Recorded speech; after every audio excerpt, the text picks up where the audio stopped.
Alright, so after having a month and a half mid-series hiatus, Batman 89 is back for the last half of its run. Are you excited? Cause I sure am. Let's get into it, because by looking at this gorgeous cover art, which is my favorite one yet, this issue is about to get real good.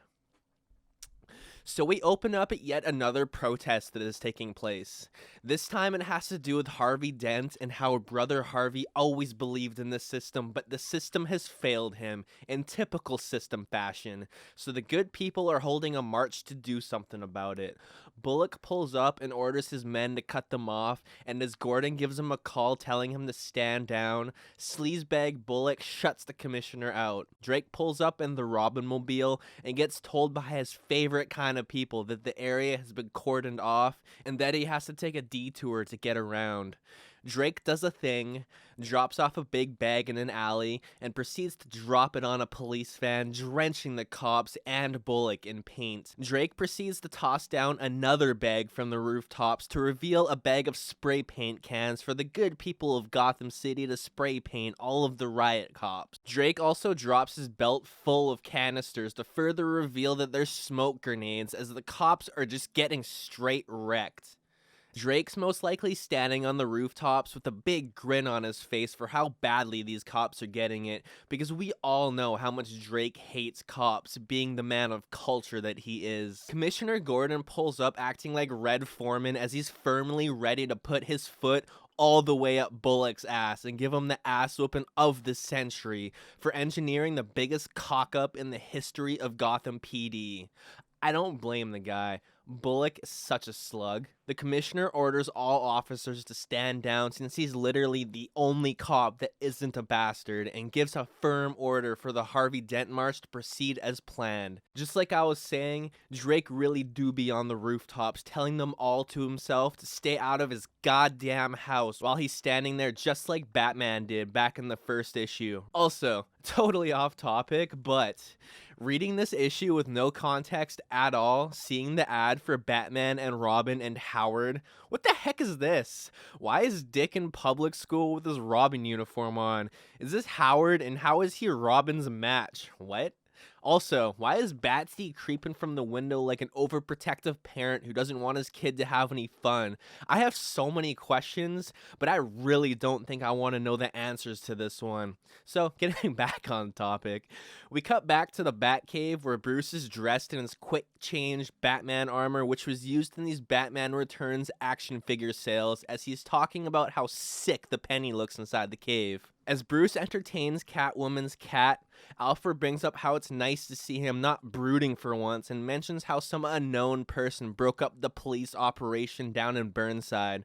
Bruce says it wasn't him, how Gordon is getting hit with criticism from how Bullock was acting, and is expected to hand in his resignation. Alfred also brings up how he searched up Drake Winston, and since he is now the world's greatest detective, busted out some microfilm from the library of Gotham University, which holds some interesting information on the soon-to-be Boy Wonder. And boy, do I wonder what's in there. We cut over to Harvey D as he's freaking out about how there's no mirrors in the bathroom to admire his Ugg mug. Barbs tries to calm him down, but he goes off about how the good people need him in the streets. Then Barbs mentions how they need to take Bruce up on the surgery to unfuck his face. Harvey demands his coin, she questions why, then he goes off about how he died in the garage fire and also in the alley where the punk stole her purse in the first issue in another timeline. But the universe keeps him alive in this universe for some reason, and now suddenly the coin shapes his destiny. You know, ever since the last issue, when Harvey went off about the fact how that every choice we make has different outcomes, and how he has died in many alternate realities due to, like, other outcomes taking control, I always think about that, and if there really are an infinite number of realities out there shaped around other choices that we have made within our lifetime, the universe is truly endless, and the thought of it kind of fucks me up a little bit. I'm always stuck in some existential thought here and there, for being real, so I thought I'd bring that up, see if anybody else thinks the same. But moving forward, Harvey taps into his inner The Clash and starts singing Should I Stay or Should I Go? And due to his singing voice being absolute garbage, Barbs is horrified and calls Bruce to let him know how bad it truly is.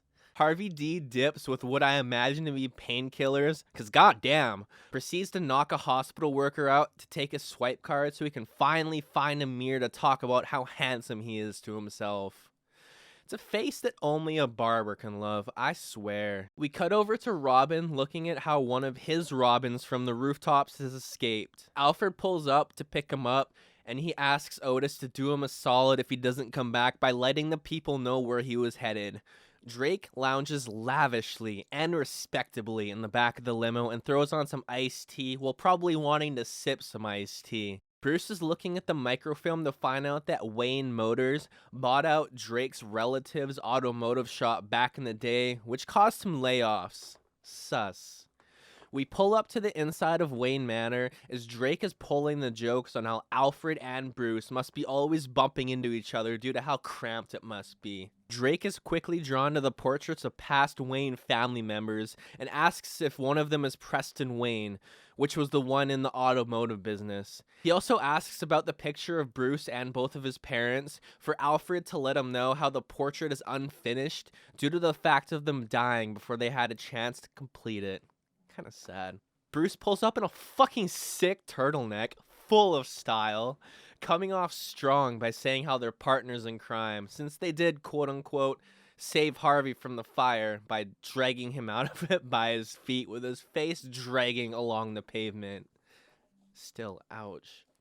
Drake says that Bruce can put a stop to the violence going down in Gotham since he saw the arsonists and can also identify them to the police since he didn't. Drake points out that he saw Bruce put on a mask to kick the ignorant Jughead's butts in the alley since he saw that go down. Then Bruce proceeds to throw Catwoman under the bus cause, she did fillet the Jughead's faces. Drake doesn't buy the whole Catwoman did it as he bursts out laughing saying how she's an urban legend.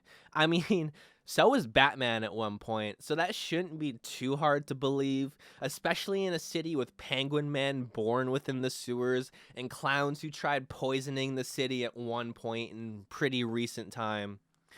Bruce is about to send him home before Drake pulls out a vial of acid before Bruce naturally gets on the defensive, then goes full Batman and yeets him into the bookcase. The liquid gets on Bat Keaton's face, then Drake admits that it's just water and that it was his plan all along to deceive the master of deception since he knows that he's Batman. Alfred also gets on the defensive by whipping the taser out before Drake says that Bruce owes him from the first issue when he caught the diaper thief and then Drake had to intervene. Bruce puts it all together to uncover that he is the other masked vigilante as he insists he is now staying for dinner. Hope Alfred has enough dinnerware for another person. We cut over to the GCPD as Catwoman pulls up dressed like Selena Kyle.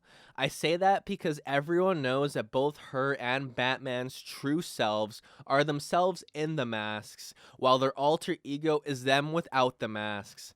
Selena's looking like a snack yet again. Bruh, I got a thing for Burton versus Catwoman, and I'm not even going to try being discreet about that. And she is going to sort out the viruses on their computers, coincidentally called the Kit Kat virus.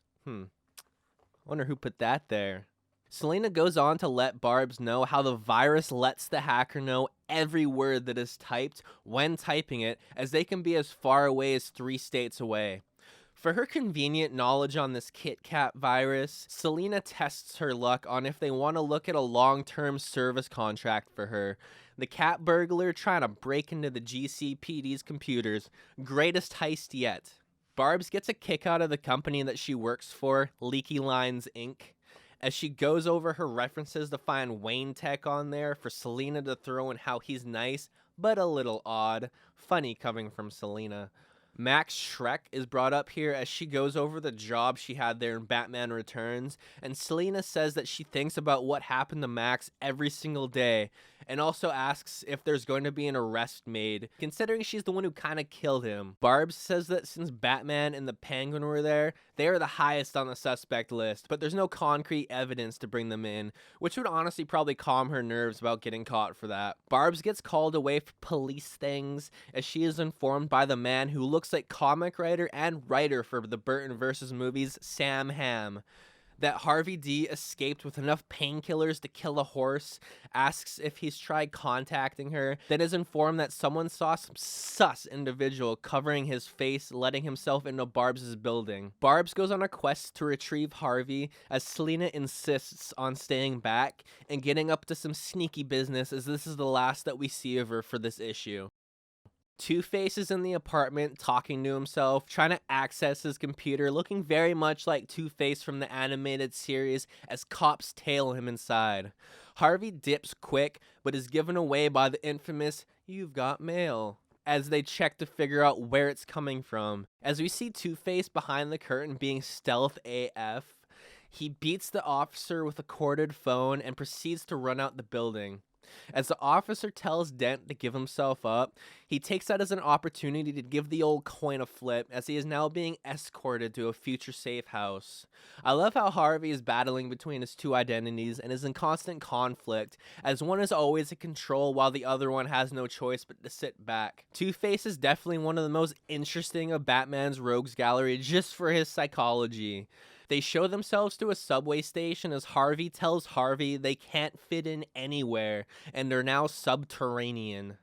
They lead each other to a far-off abandoned subway stop within Burnside, which is a place where he used to party back in his better days, which is now apparently going to be their new office, with one side fully done up while the other is in abandoned ruins, very reminiscent of Two-Face's lair in Batman Forever. The last shot of Two-Face in this issue is the money shot of him. Such a well-colored and well-drawn panel if we're being real, as he tells himself that they need about a week's time to devise a plan so at least they can live together happy. They're already like an old married couple and they just got together like the other day. Come on. Last stretch of the issue, we cut to dinner with Bruce and Drake, as Drake admits he figured out how Bruce is Batman by him admitting earlier on how he knew the little girl's name was Naisha from the first issue, and how when he's nervous he cocks his head to the side. I was saying earlier on that someone's gonna figure out his identity for giving himself away so hard all the time, and here we are. Very reminiscent of Tim Drake, how he figures out Batman as Bruce Wayne, since Tim is also an excellent detective. It's also like from The Dark Knight Rises, when John Blake lets Bat-Bale know he figured him out just from the way he puts on a mask in public and knows this certain look that he makes. Bruce asks why Drake never turned him in, as Drake says he was going to until they both saved Harvey from the building and figured that he wanted to make amends. Drake says that instead of terrorizing bad guys, he's got to inspire them to stand up on their own to make the kind of world that they want to live in. Before Drake gets any deeper, he admits that he wants to see the car, cause chicks dig the car. Bruce brings him down to the cave, and as Drake asks where he's taking him since he's unsure of what's going on or if he likes it, I mean, naturally, Bruce gets all dark and says he's taking him to the dungeon to chain him to the wall for 20 years. Man, between this and telling Catwoman he's gonna take her hostage in Mexico for a few weeks, Bruce is into some weird shit. Drake asks if he ever wants to be normal, then Bruce says that he does sometimes, until it passes, with that evil little grin on his face. Drake is blown back a bit by the sights he is seeing, the bats, the real bats, and for some reason not the giant penny and the Batmobile within the modified natural Batcave. Then Bruce says that this is where he gets all of his ideas and wants to introduce him to the car. He admits that he didn't build the cave, but instead stumbled across it since it's always been there and just, kind of fixed up a bit. Gave it some TLC. Drake sees a proto-bat cycle which still needs some work, and instantly we know that this is his ride of choice. Boy's got good taste. He admits that he can't ask him to rat himself out anymore since Bruce has way too much to lose, and then Drake proceeds to say that he needs a helper in his nightly crime fighting, pulling out the Uno reversal card on Bruce, which teases the next issue titled Robin and Batman, The Man Wonder. Yes! What a solid issue. Every issue is progressively getting better, and I'm really enjoying the slow progression and build up towards the team up we have been waiting for and anticipating, as well as the inevitable showdown. Two-Face is officially unhinged, and the boys are now a crime-fighting duo. I'm stoked to see where issue 5 of 6 takes us.